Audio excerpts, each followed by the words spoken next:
사랑하는 여러분, 한 주간에도 평안하셨습니까? 오늘은 제18과 우리가 지키고 물려주어야 할 신앙이라는 제목으로 함께 은혜를 나누겠습니다. 여러분 가지고 계시는 구역공과 96페이지를 펴시고 함께 읽어가면서 은혜를 나누겠습니다. 나눌 말씀은 느헤미야 10장 28절에서 39절 말씀이고 외울 말씀은 느헤미야 10장 29절 말씀입니다. 함께 읽겠습니다. 다 그들의 형제 귀족들을 따라 저주로 맹세하기를 우리가 하나님의 종 모세를 통하여 주신 하나님의 율법을 따라 우리 주 여호와의 모든 계명과 규례와 율례를 지켜 행하여. 자, 읽겠습니다. 느헤미야 8장을 보면 예루살렘 성벽을 52일 만에 재건하여 외형적 회복을 완성한 이스라엘 민족이 이제 마음의 재건이 필요함을 알고 예루살렘 수문 앞 광장에 자발적으로 모여 부흥회를 엽니다. 마음의 재건 동그라미 쳐놓습니다. 그리고 9장을 보면 그곳에서 말씀의 능력으로 영적 대각성을 경험한 후 하나님이 자신들에게 지속적으로 자비의 은혜를 베푸셨음에도 불구하고 그들이 어떻게 하나님의 기대를 저버리고 범죄했는가를 진심으로 회개합니다. 참회합니다. 이런 결심을 그리고 나서 이런 결심을 문서화하여 자신의 후손들이 자신들과 같은 잘못을 범하지 않도록 기록에 남기기로 합의하고 민족의 지도자 84인이 이 문서에 서명을 하였습니다. 느헤미야 8장 9장 내용이었습니다. 자, 그렇다면 이 역사적인 문서에는 어떠한 내용이 기록되어 있을까요? 우리는 본문 말씀을 통해 영적 대각성을 경험하고 신앙과 삶의 부흥을 이룬 이스라엘 백성들이 반드시 지키고 후세에게 물려주려 문서를 만들고 서명까지 한 신앙의 내용이 무엇인지를 살펴보며 은혜를 나누고자 합니다. 자, 이제부터 주치입니다. 말씀의 부흥을 통해 영적 대각성을 경험한 이스라엘 백성들이 자신들이 지키고 후대까지 물려주려 했던 신앙은 무엇일까요? 또한 우리들은 그들에게서 무엇을 배워야 할까요? 주쳐놓고 오늘 내용 전체에 대한 문제제기입니다. 자, 첫째로 주치면서 함께 읽겠습니다. 가정을 거룩하게 보존해야 합니다. 주쳐놓습니다. 거룩에다 동그라미 쳐놓습니다. 우리의 딸들을 이 땅 백성에게 주지 아니하고 우리의 아들들을 위하여 그들의 딸들을 데려오지 아니하며. 느헤미야서 10장 30절 말씀입니다. 자, 이제부터 주치입니다. 느헤미야 시대의 말씀의 부흥을 통해 참회한 이스라엘 백성들이 첫 번째로 자신들의 이름을 걸고 반드시 지키기로 하나님께 약속한 것은 이방인과 결혼을 하지 않겠다라는 것입니다. 주쳐놓습니다. 사사였던 삼손은 태어날 때부터 하나님의 거룩한 자녀로 살겠다고 나신 서약을 한 사람입니다. 그 서약을 준수할 때는 하나님의 능력이 그와 함께하여 블레셋으로부터 이스라엘을 구원한 영웅으로서의 삶을 살았습니다. 하지만 이방 여인인 드릴라와 결혼하여 하나님의 말씀을 떠나 타락의 길에 빠진 순간 불행한 최후를 맞이해야 했습니다. 유사 이래 가장 지혜로운 사람이라는 솔로몬 왕도 마찬가지입니다. 이방 여인들과 결혼하여 거룩하지 못한 문화를 받아들이고 타락하여 결국 그의 사후 나라가 둘로 갈라지는 비극을 초래하고 말았습니다. 아합같이 하나님을 사랑하고 신실했던 왕도 이세벨이라는 여인과 결혼하고 바알신을 섬겨 이스라엘을 온통 쑥대밭으로 만들고 말았습니다. 따라서 자, 이제부터 주치입니다. 하나님의 자녀들은 거룩한 하나님의 백성들과 결혼을 해야 합니다. 불신자와 결혼은 무조건 금한다는 것이 절대로 아닙니다. 다만 우리에게 죄된 영향을 끼치는 사람, 우리의 신앙을 망가뜨리고 우리의 영혼을 상하게 하며 우리의 가정을 그릇된 길로 인도하는 사람과는 결혼을 피해야 한다는 것입니다. 따라서 자, 이제부터 괄호합니다. 오늘 대지에 대한 실천사항입니다. 우리 모두 결혼을 위해 간절하게 기도해야 합니다. 기도 동그라미 쳐놓습니다. 미혼인 젊은 세대들은 나는 하나님의 뜻을 이루는 거룩한 가정을 이루겠다. 부모 세대는 나는 자녀를 잘 가르쳐 하나님의 복을 받는 신앙의 가정을 이루게 하겠다라고 기도해야 합니다. 그래야 여러분의 가정이 대대손손 거룩한 가정이 되어 하나님의 복을 받기를 간절히 바랍니다. 까지 괄호해 놓습니다.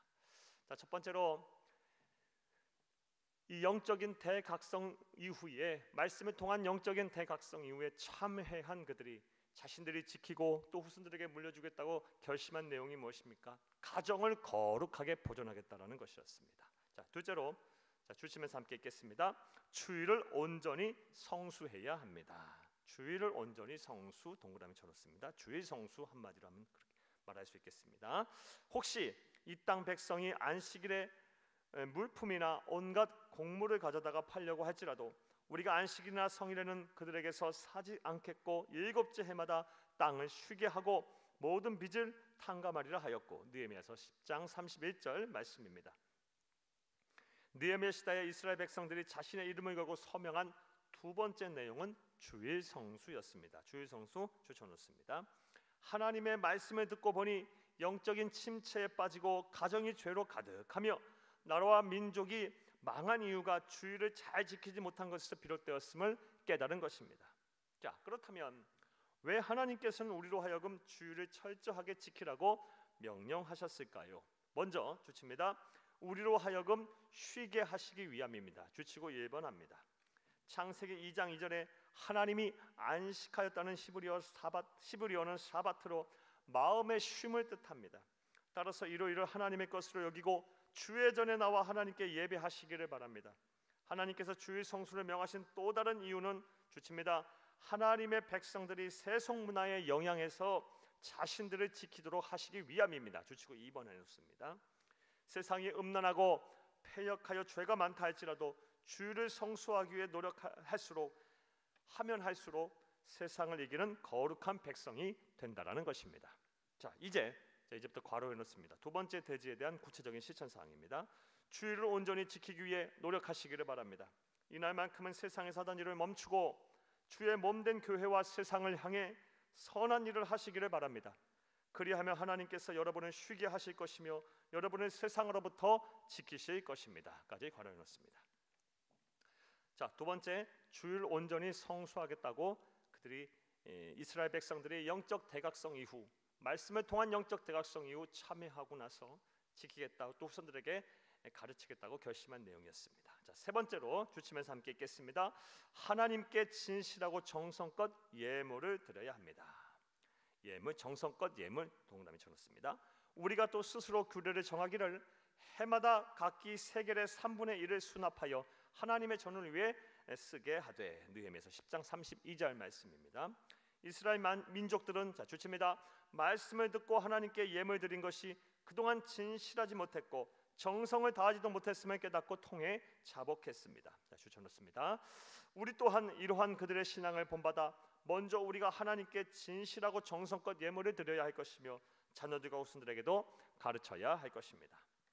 또 처음 익은 밀의 가루와 거제물과 각종 과목의 열매와 새 포도주와 기름을 제사장들에게로 가져다가 우리 하나님의 전에 여러 방에 두고 또 우리 산물의 11조를 레위 사람들에게 주리라 하였나니 이 레위 사람들은 우리의 모든 성읍의 산물의 11조를 받은 자임이며 레위 사람들이 11조를 받을 때에는 아론의 자손 제사장 한 사람이 함께 있을 것이요 레위 사람들은 그 11조의 10분의 1을 가져다가 우리 하나님의 전 곳간의 여러 방에 두니.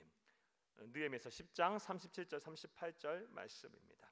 자, 말씀을 들으시는 모든 분들이, 자, 이제부터 괄호해 놓습니다. 세 번째 대지에 대한 구체적인 실천 사항입니다. 먼저 11조를 비롯한 각종 예물을 하나님께 정성껏 진실하게 드림으로 하나님을 섬기고 이웃을 섬기는 참된 그리스도인들이 다 되시기를 바랍니다.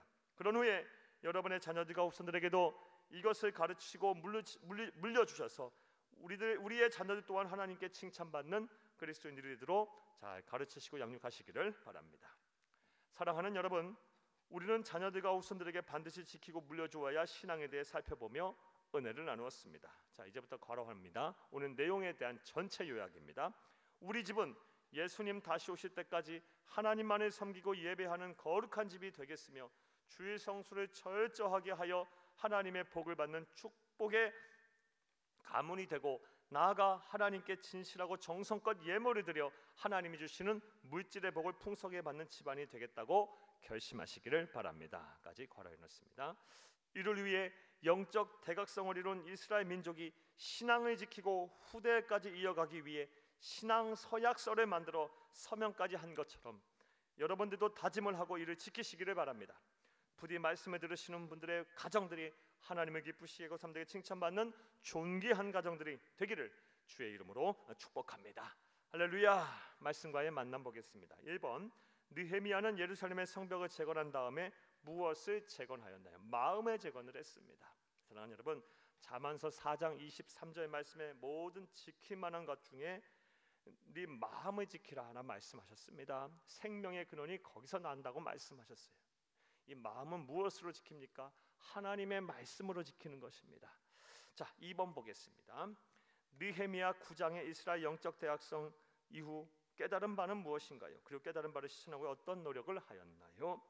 사랑하는 여러분, 그들은 자신들의 가정을 거룩하게 지키지 못했음을 깨달았습니다. 그래서 자신들에게 악영향을 주고 우상을 숭배하고 하나님부터 멀어지게 하는 결혼을 하지 않겠다라고 결심을 했습니다. 또 두 번째로 주일 성수를 철저하게 하겠다고 결심을 했고요. 세 번째로 정성껏 하나님 앞에 진실한 마음으로 예물을 드리겠다, 특별히 11조를 그렇게 드리겠다고 결심했고, 그 자신들뿐만이 아니라 후손들까지 지키도록 신앙 서약서를 만들고 거기에 서명을 하였습니다. 자, 3번 보겠습니다. 여러분의 가정은 믿음의 가문을 세워가기 어떠한 노력을 하고 있나요? 그리고 어떻게 하면 믿음의 가문을 세워갈 수 있을지 나누어 봅시다. 사랑하는 여러분, 오늘 우리는 우리가 지키고 자녀들에게 물려줘야 될 신앙에 대해서 살펴봤습니다.